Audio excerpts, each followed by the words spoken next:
சற்று முன் வெளியே இருக்கக்கூடிய முக்கிய அறிவிப்பு, ரூ. 1000 ப்ளஸ் எஸ்எம்எஸ் வராதவர்களுக்கு தமிழக அரசின் 3 குஷியான அறிவிப்பு வெளியே இருக்குது.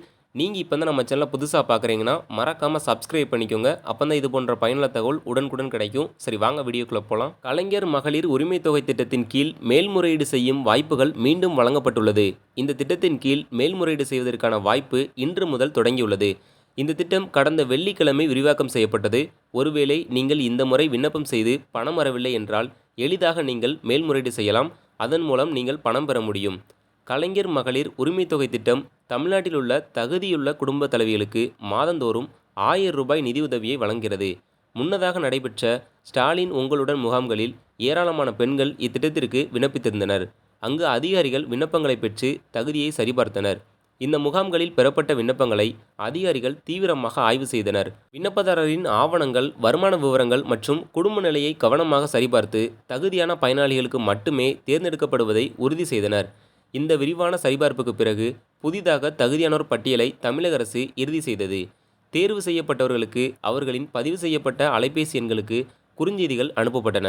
இச்செய்தி அவர்கள் மகளிர் உரிமை தொகை திட்டத்திற்கு தேர்ந்தெடுக்கப்பட்டுள்ளதாகவும் டிசம்பர் 13ஆம் தேதி முதல் உதவித்தொகை வழங்கப்படும் என்றும் தெரிவிக்கப்பட்டது. மகளிர் உரிமை தொகை மேல்முறையீடு விண்ணப்பித்த அனைவருக்கும் விண்ணப்பத்தின் நிலை குறித்த குறுஞ்செய்தி, அதாவது எஸ்எம்எஸ் அனுப்பப்பட்டு தற்போது பணம் அனுப்பப்பட்டு விட்டது. விண்ணப்பம் நிராகரிக்கப்பட்டிருந்தால் அதற்கான காரணம் எஸ்எம்எஸ்ஸில் தெளிவாக குறிப்பிடப்பட்டிருக்கும். இது விண்ணப்பதாரர்கள் குறைகளை அறிந்து மேல்முறையீடு செய்வதற்கு முன்சரி செய்ய உதவும். மேல்முறையீடு செய்ய விரும்பும் விண்ணப்பதாரர்கள் தங்கள் பகுதி மகளிர் நல தனி வட்டாட்சியரை அணுகலாம். குறுஞ்செய்தி கிடைக்கப்பெற்ற 30 நாளுக்குள் மேல்முறையீடை செய்ய வேண்டும். நிராகரிப்பு செய்தியுடன் சென்று அதிகாரியின் அறிவுரைகளை பின்பற்றலாம். மற்றும் கலைஞர் மகளிர் உரிமை தொகை திட்டத்தில் தகுதியிருந்தும் விண்ணப்பம் நிராகரிக்கப்பட்ட பெண்களுக்கு மேல்முறையீடு செய்ய தமிழக அரசு வாய்ப்பளித்துள்ளது. தகுதி வாய்ந்தவர்கள் விண்ணப்பம் மறுக்கப்பட்டிருந்தால் அதற்கான முழுமையான நடைமுறையை அரசு வெளியிட்டுள்ளது. இந்த திட்டத்தின் கீழ் மேல்முறையீடு செய்வதற்கான வாய்ப்பு இன்று முதல் தொடங்கியுள்ளது. எப்படி மேல்முறையீடு செய்வது அப்படின்னா, நீங்கள் உங்கள் மேல்முறையீடு மனுக்கள் உங்கள் உள்ளூர், கிராம, நகர அலுவலர்களிடம் கொடுக்கலாம் அல்லது மகளிர் நல தனி வட்டாட்சியரை அணுகலாம். இதன் பின் மேல்முறையீடு மனுக்கள் சம்பந்தப்பட்ட வருவாய் கோட்டாட்சியரிடம் சீராய்வுக்கு அனுப்பப்படும். அதிகாரிகள் ஆவணங்களை மீண்டும் சரிபார்த்து விண்ணப்பதாரரின் தகுதியை முடிவு செய்வார்கள். சிறு பிழைகள் அல்லது ஆவண முரண்பாடுகளால் தகுதி இருந்தும் பெண்கள் யாரும் விடுபடாமல் இருக்க இம்முடிவு எடுக்கப்பட்டுள்ளது. பொதுமக்கள் வசதிக்காக இ-சேவை மையங்கள் மூலமாகவும் மேல்முறையீடுகளை சமர்ப்பிக்க அரசு வழிவகை செய்துள்ளது.